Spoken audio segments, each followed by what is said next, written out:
Lesson 3, yay! Okay, from the chemist, doctors, and aromatherapist. The present study confirmed that the essential oils and organic extracts of the Sicilian rosemary samples analyzed showed a considerable antioxidant free radical scavenging activity. This was from Nepali, really big long name, in 2015. I don't really even know. It's from an institute in France. So, sorry, I cannot pronounce the name. Okay, so using cancer cell induction trials, previous studies have identified that specific components of myrrh and frankincense essential oils are capable of inducing cancer cell apoptosis. For example, sesquiterpenes have anti-cancer activities that are likely to arrest the proliferation of prostate cancer cells in the GOG1 phase.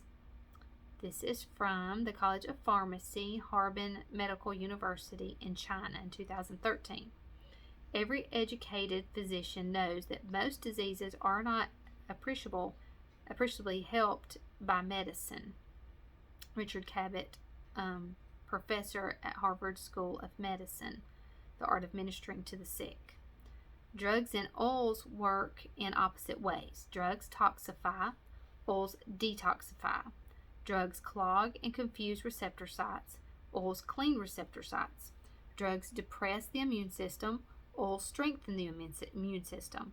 Antibiotics attack bacteria indiscriminately, killing both the good and the bad. Oils only attack the harmful bacteria, allowing our body's friendly flora to flourish. David Stewart in the Chemistry of Essential Oils in 2005.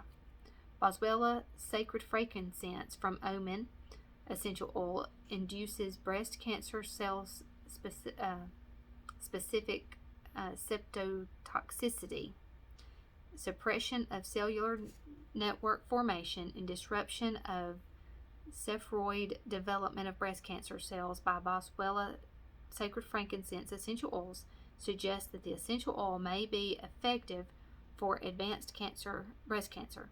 Consistently, the essential oil repress signaling pathways and cell cycle regulators that have been proposed as therapeutic targets for breast cancer. And this was from Mohammed Medical Complex in Oman in 2011. Some other research has shown that our bodies are biologically programmed to react to essential oil constituents which interact with a variety of receptor sites, neurochemicals, and enzymes, giving them a potential for therapeutic activity, by Robert Tinsrand. This is by Cherise Wildwood in 1991. Essential oils promote natural healing by stimulating and reinforcing the body's own mechanisms. Essence of chamomile and thyme, for instance, and are credited with the ability to stimulate the production of white blood cells, which help in our fight against disease. And Kevel and Green in 1995. Essential oils induce muscle relaxants, digestive tonics, circulatory stimulants, and hormone precursors. Many repair injured cells. Others carry away metabolic waste. In addition, a number of essential oils enhance immunity, working with the body to heal itself. They're capable of stimulating the production of phagocytes, which is with white blood cells that attack invaders. Dr. Friedman in 1995 said, "What do the oils do? First of all, they are transporters. They transport products to the cells of our bodies. Secondly, they contain ATP, which serves as the power source of the cells, which is the fuel. Essential oils normalize the viscosity of the blood and facilitate the delivery of vital nutrients. Others release liver toxins, clean the gallbladder and stimulate the secretion of gastric juices, while even others work to improve nerve impulses and synaptic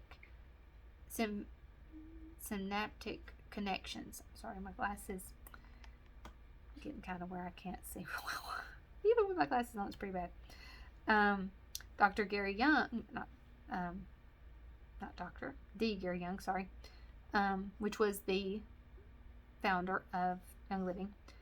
Essential oils are the regenerating and oxygenating immune defense properties of plants. Their oxygenating molecules effectively transport nutrients and a myriad of other powerful chemical constituents to the cells, bringing life to the plants, destroying infections, starving off infestation, aiding in growth, and stimulating healing.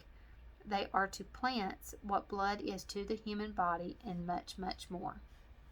Dr. Andrew Weil of 1996 said, certain aldehydes in lemon balm, for instance, have been shown to reduce inflammation, while certain ketones in rosemary and eucalyptus appear to reduce mucus production.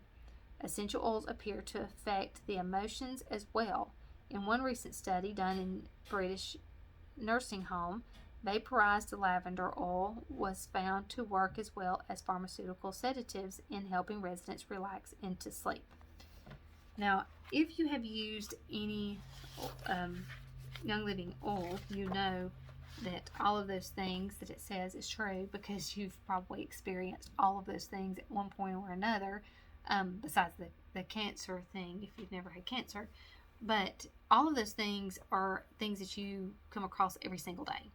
Lavender is amazing for sleep. It is amazing when you get a burn or a bruise. Like we use it for everything. My mother had knee surgery several years ago. She had her first knee surgery. We didn't have oil. We didn't put anything on it. It was just the knee and scarred. And then her second knee, after she had it done, then we used lavender on it. Her scar on her second leg, when we used lavender on it, was a huge difference between the one where we did not have the oil on it. So it's amazing what it can do for scarring, lavender is one of those, it's like a Swiss Army knife, we call it, because it can do so many things. Lavender and these are like a kind of a must-have to just keep on your body all the time. Just to have it with you on any given day, because they do so many things and help your immune system and boost so much stuff. Lavender is even a natural antihistamine. So if you've got allergy issues, lemon, peppermint, and lavender mixed together, rub it on your chest, rub it under your nose. You can put it in a capsule and swallow it. I put it in my water. Like I drip a couple of drops in my water, and it's amazing. It works so good. So there's so much you can do, so many things, and I really wanted to just share those things with you, because I think a lot of times we lose sight of what really we're doing, and it's not just on this little tiny scale of one oil is going to change everything, but it's on this large scale that can do so much in so many different areas of our life, from the smallest thing to the largest thing. It can just encompass everything that we do, because it is working with our body and not against it. Just like it was talking about, Dr. Stewart said, that it is helping your immune system. It's not fighting to kill off every single bacteria, the good and the bad bacteria, which is what antibiotics do, which ends up causing you, most of the time, you end up with yeast after you've gone through an antibiotic, because your body has killed off everything and there's nothing left, and so yeast can grow, and that's not good. And so then you're fighting a whole new direction of something else. So then usually means you're going to have some sort of medicine to help that. So it's not, it's just not always the direction you have to go, and to go to the doctor and do these different things. So if we're keeping our immune system healthy, if we're keeping our frequency levels up, if we're keeping our wellness levels up, and when we say staying above the wellness line, that means keeping your frequency above that 62 to 68 megahertz. That means that you're staying in a healthier place. You're mentally healthier. You're physically healthier. When you are mentally feeling better, you're going to feel better physically. You're going to feel more like doing stuff, and you're going to feel more awake and ready to move forward and do more things.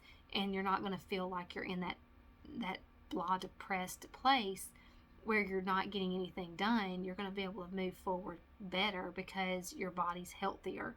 And that's why we talk about the Young Living lifestyle. That's why we talk about making sure that we are keeping our body above that wellness line, because you want to have a good healthy frequency, which is staying up there, keeping it high, and keeping moving forward. So I hope you have had an amazing day today, and I cannot wait to share with you tomorrow, and y'all have a great evening.